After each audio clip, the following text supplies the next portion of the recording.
हां कसं लावतो तुम्ही घालू नको ठेवतो हां ठीक नाही नाही येतं खाली घे की जरा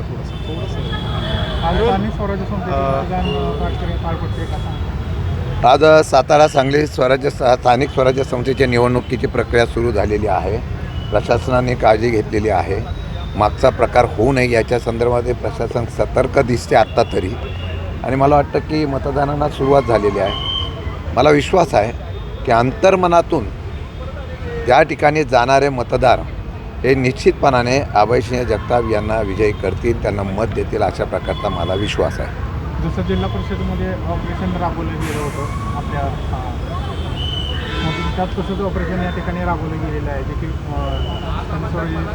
नगरसेवक जिल्हा परिषद सदस्यांना बाहेर घालवलं. खरं म्हटलं तर निवडणुकीच्या आचारसंहितेचं मला ज्या नियमावली होत्या त्यामध्ये कोणाला आमिष दाखवणं, कोणाला अशा प्रकारचं बाहेर नेणं वगैरे याच्यामध्ये आचारसंहिता होते. पण बघतो की सर्रास आपल्या चॅनल किंवा माध्यमातून सगळीकडं अशा आचारसंहितेचा न भीती घेता, निवडणूक आयोगाची धास्ती न घेता अशा प्रकारचा प्रकार चाललेला आहे. मला वाटतं की बऱ्याच मोठ्या प्रमाणामध्ये लोकांना आमिष दाखवली जाते. असे बरेच ऑपरेशन आता सध्या देशात राज्यात चालू आहे. लोकशाहीने चालू नाही. हे ऑपरेशन सध्या फक्त एवढ्याच पद्धतीने चाललं आहे की ओढा जोडा आणि सत्तेमध्ये सहभागी व्हा, अशा प्रकारचं ऑपरेशन चालू आहे. आणि ते आता पंचायत समिती, जिल्हा परिषदेच्या सदस्यांपर्यंत, नगरपालिकेच्या सदस्यांपर्यंत पोचलं जातं आहे. त्यामुळे म्हटलं लोकशाहीतून मुक्तपणाने निवडणुकीचा अधिकार सध्या राहतो का नाही, हा मतदारापासून निवडून दिलेल्या असलेल्या सदस्यापर्यंत राहतो का नाही, हा प्रश्नचिन्ह आहे. शिंदे सेनेचे 6 खासदार फोडलेले आहेत. आता नंबर तुम्ही खूप मोठ्या प्रमाणात ते गेटवर ॲग्रेसिव्ह होता. त्याच्यानंतर शंभूराज देसाई, मकरंद पाटील त्यांच्याबरोबर देखील तुम्ही होता.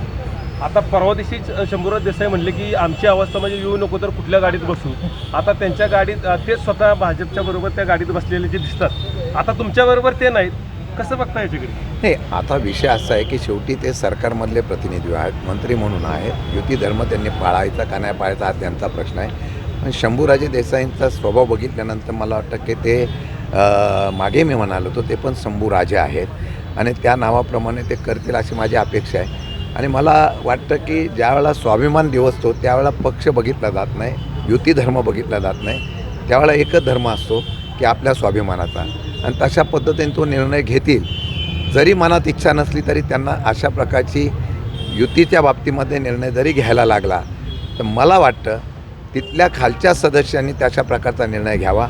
आम्ही त्यांच्याबरोबर होतो, त्यावेळाची परिस्थितीनुसार आम्ही मदतसुद्धा केली.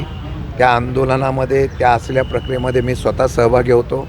आणि ते सहभागी होत असताना या बाबतीमध्ये भविष्यकाळामध्ये त्यांनी कुठला निर्णय घेतला तर सातारा जिल्ह्यातल्या जनतेची जनजागृती करून चव्हाण साहेबांचा आणि पुरोगामी विचाराचा सातारा जिल्हा तुम्हाला काही दिवसानंतर राष्ट्रवादी शरद पवार पक्ष हा जिल्हा पिंजून काढेल, आणि तो पिंजून काढून सगळ्या घटकांना आम्ही बरोबर घेण्याचा प्रयत्न करेल. मी आज सांगतो, पाण्याचं वाटप, आत्ताची असेल दुष्काळ परिस्थिती, प्रीपेड मीटर, या अनेक आणि DP चोरीला जाणे, अनेक प्रश्न आहेत ज्याच्यावर शेतकरी त्रस्त आहेत.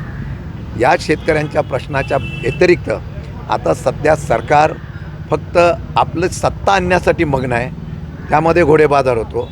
मला एक कार्टून सकाळमध्ये मी बघितलं, मला आनंद वाटला की आजही वर्तमानपत्र किंवा मुक्तपणाने आपण सगळेजण या ठिकाणी विचार मांडताय की एका बाजूला सगळ्या गोष्टींमध्ये त्रस्त जनता दाखवल्या आणि दुसऱ्या बाजूला घोडेबाजारामध्ये खरेदी केलेले चित्र दाखवलं आहे.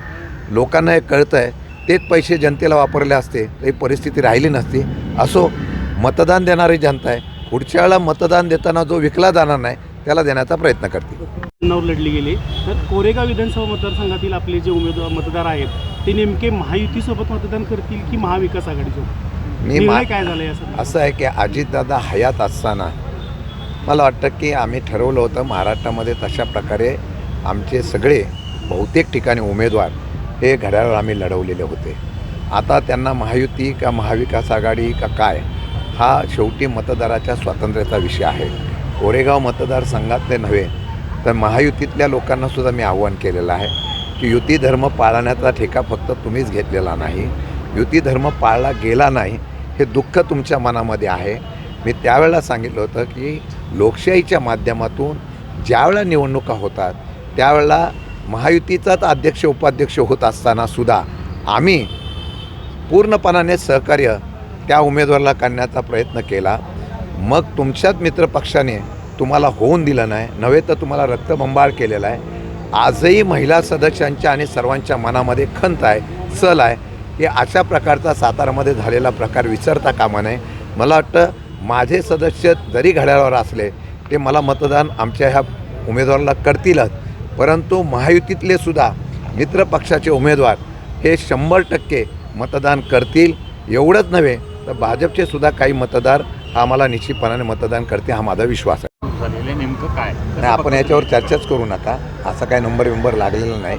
असं आहे की मी मागेही सांगितलं होतं की 5वी बहुमत घेण्याच्या हत्यापोटी स्वतःच्या पक्षापेक्षा बाहेरची लोक आणून पक्ष वाढवणं हा फुगा आहे. ज्यावेळेला सत्तांतर होईल, लोक उठाव करतील, त्यावेळेला हे सगळा फुगा फुटेल आणि परत ती संख्या भाजपची परत 2वर येऊ नये एवढीच मला चिंता भाजपची वाटते.